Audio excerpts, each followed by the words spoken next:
Vanakkam, Swami Sundar. வணக்கம். Can a reading reveal a past life? இந்த past life அப்படின்றது முன் ஜென்மம், நாம போன பிறவியில் செய்த பாவங்கள் அப்படின்னு சொல்லக்கூடியது. பாவம் செய்தாதான் மனித பிறவியாக பிறக்கிறோம். அதனுடைய தண்டனைகளை அனுபவிக்கிறதுக்காகவோ அதை கடந்து போகிறதுக்காகவோ அதுக்கு உண்டான வழிபாடு செய்கிறதுக்காகவோ அடுத்த பிறவியில் பிறக்கிறோம். இந்த பாவம்ன்றது எந்த முறையில் பாதிக்கும் அப்படின்னா, நாம் போன பிறவியில் ஒரு மனதளவில் வைத்து கொண்டால் கூட ஒரு மனதளவில் அந்த நேசம், ஒரு அன்பு அப்படின்னு சொல்லக்கூடியது ஒருத்தவங்க மேலே வச்சுட்டாங்க. அந்த அன்புன்னு சொல்லக்கூடியது ஒருத்தவங்க மேலே வச்சு அவங்களுக்கு ஒரு நம்பிக்கையை ஏற்படுத்தக்கூடியது. அப்போ கடைசி வரைக்கும் உன்னோட இருப்பேன், கடைசி வரைக்கும் நீ தான் எனக்கு வேணும் அப்படின்னு நினைக்கக்கூடிய அளவுக்கு அவங்களுடைய நேசித்து அவங்களுடைய மனதில் நிறைய ஆசைகளை ஏற்படுத்தி, சில நேரத்தில் இன்னொருத்தவங்க சொல் பேச்சை கேட்டோ இல்லை இன்னொருத்தவங்களுடைய பணத்து மேலே ஆசைப்பட்டோ சில மனமாற்றங்கள் ஏற்பட்டு அவங்கள பிரிஞ்சு போயிடுவாங்க. அப்போ இவங்களுக்கு தெரியாமலே அவங்க பிரிஞ்சு போயிடுவாங்க. அப்போ அந்த பிரிந்து போகிறதுனால இவங்களுடைய மனது நிறைய கவலைகள், மன உளைச்சலுக்கு ஆளாகி இந்த நம்பிக்கைக்கு ஏமாற்றம் ஏற்படுத்து அவங்க அவங்களாவே அழித்து கொள்வது. அப்போ தற்கொலை செய்துகள், சூசைட் பண்ணிக்கிறது, இந்த மாதிரி அமைப்புகள்லாம் இருக்குது. இது ஒரு கர்மாவாக எடுத்துக்கலாம். அப்போ அந்த கர்மா இந்த பிறவியில் அடுத்த பிறவியில் இவங்களை எப்படி தொடரும் அப்படின்னா, இவங்களுக்கு எந்த வழியில் வேணாலும் இவங்களோட நெருங்கி இருக்கிறவங்க ஒரு பாசமாக இருக்க மாட்டாங்க, ஒரு அன்பு காட்ட மாட்டாங்க, ஒரு பகையாகவே இருப்பாங்க. ஒரு மனைவியாக இருந்தாலும் கடைசி வரைக்கும் இவங்களோட இருந்தாலும் ஒரு சண்டை சச்சரவுகளோடு தான் இருப்பாங்க. மன நிம்மதின்றது இருக்காது. மனதளவில் யாராலையும் இவங்களுக்கு ஆதரவு கிடைக்காது, நல்ல உதவி கிடைக்காது. அப்போ இந்த ஒரு பாவமாக சொல்லலாம். சில பேர் இந்த மருத்துவ வழியில், பண வழியில் ஏமாற்றம் செய்திருப்பாங்க. பண வழியிலன்னா பொருளாதார ஏமாற்றம், சொத்து பிரச்சனைகள்னு சொல்கிறோம்.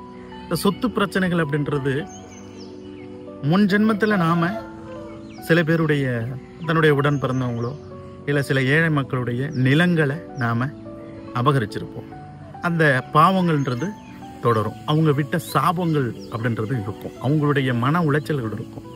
அப்போ நாம் அந்த பிறவியில் நிம்மதியாக வாழ்ந்துருவோம். அபகரிச்சதுனால நாம் நிம்மதியாக வாழ்ந்துடலாம். ஆனால் அடுத்த பிறப்புன்றது அதே மனைகள் வழியில் இவங்களுக்கு பெரிய பாதிப்புகள் வரும். அந்த பாதிப்புகள்ன்றது நிறைய சம்பாதிச்சிருப்பாங்க, நிறைய நிலங்கள், நிறைய வீடு மனைகள் எல்லாம் இருந்தாலும் அதை அனுபவிக்கவே முடியாது. கடைசி வரைக்கும் அந்த இடத்துல அவங்களுடைய பாதத்தையே வைக்க முடியாது. அந்த மாதிரி ஒரு பாவம் அப்படின்றது தொடரும். இப்போ சில பேர் கேட்பாங்க, எனக்கு 4 மாடி கட்டிட்டேன், நிறைய வீடு இருக்குது, என்னால் அந்த இடத்துல வாழ முடியல அப்படின்னா மண்மனை சாபம் அப்படின்றது இருக்கும்.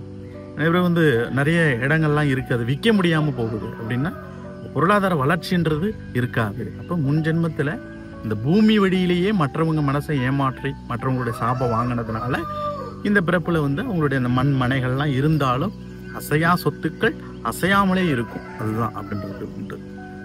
அதே மாதிரி அசையும் சொத்துக்களாக இருந்தாலும் ஒரு வண்டி வாகனங்கள் வாங்கினா ஒன்று ஆக்சிடென்ட்டில் அது முடிஞ்சிருச்சு, ஒரு கார் வாங்கினா அது ஓட மாட்டேங்குது, ஒரு ப்ராப்ளமாக இருக்குது, கடைசி வரைக்கும் அது ரிப்பராகவே இருக்குது. இந்த மாதிரி ஒரு சாபங்கள், பாவங்கள் அப்படின்றது. சில பேர் முன் ஜென்மத்தில் ஒரு உயிர் ஜீவனுக்கு ஈடான ஒரு பாவங்களை செஞ்சுருப்பாங்க. அதாவது ஒருவங்களுடைய உசுரோடையே விளையாடிருப்பாங்க. ஒரு மருத்துவராக இருந்திருக்கலாம், ஆதி காலத்தில் ஒரு சித்த வைத்தியங்கள், மூலிகை கொடுக்குறவங்களாவே இருக்கட்டும். அப்போ அந்த மூலிகையெல்லாம் நம்ம கொடுக்கும்பொழுது சில பேர் காசுக்கு ஆசைப்படுவாங்க, சில பேர் சொத்துக்கு ஆசைப்படுவாங்க.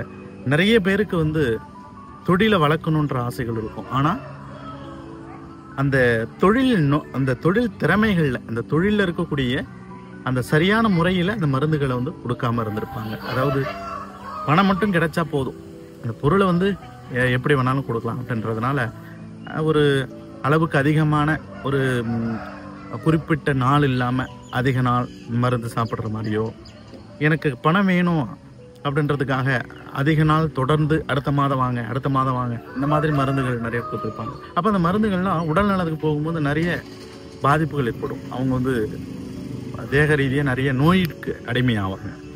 அதனால் அந்த பாவங்கள்லாம் இந்த பிறப்பில் இவங்களுக்கு ஒரு நோயாளியாகவே பிறக்கக்கூடிய ஒரு அமைப்பு வரும். எப்படின்னா, நான் பிறந்ததுலேருந்தே எனக்கு இந்த தொந்தரவு தீர மாட்டேங்குது, உடல் நலத்தில் இந்த கண் சம்பந்தமான பிரச்சனை இருக்குது, கண் பார்வை கோளாறு இருக்குது, தோல்வியாதிகள் இருக்குது அப்படின்னும் பொழுது அந்த முன்ஜென்மத்தில் அந்த மருத்துவ ரீதியாக ஏதாவது பாவங்கள் செய்திருந்தால், இப்போ தான் வந்து ஆங்கில மருத்துவம்னு சொல்கிறோம். ஆதி காலத்திலலாம் வந்து பார்த்திங்கன்னா மூலிகை தான். எந்த ஒரு நோய்க்குமே ஒரு நாட்டு மருந்து, மூலிகை மருந்துகளை வந்து, மூலிகை தழைகளை வந்து பறித்து கொடுக்கறது தான். அப்போ அதை வந்து சில பேருக்கு வந்து அது அதனுடைய தன்மை தெரியாமல் அளவுக்கு அதிகமாக கொடுத்துருப்பாங்க. இல்லை சில தாமதமானது, பொருளில் தரமில்லாததை கொடுத்துருப்பாங்க. இந்த மாதிரி இருக்கிறதுனால சில பேர் வந்து உடல்நல கோளாறுல இறந்து கூட போயிருப்பாங்க. அதனால் இந்த பிறப்பில் ஒரு நோயாளியாகவே பிறக்கக்கூடிய ஒரு அமைப்பு, அந்த மருந்து மாத்திரைகளை எடுத்துக்கொண்டும் உடல்நலம் தேராத ஒரு அமைப்பு இருக்குது அப்படின்னு சொல்கிறது. நன்றி.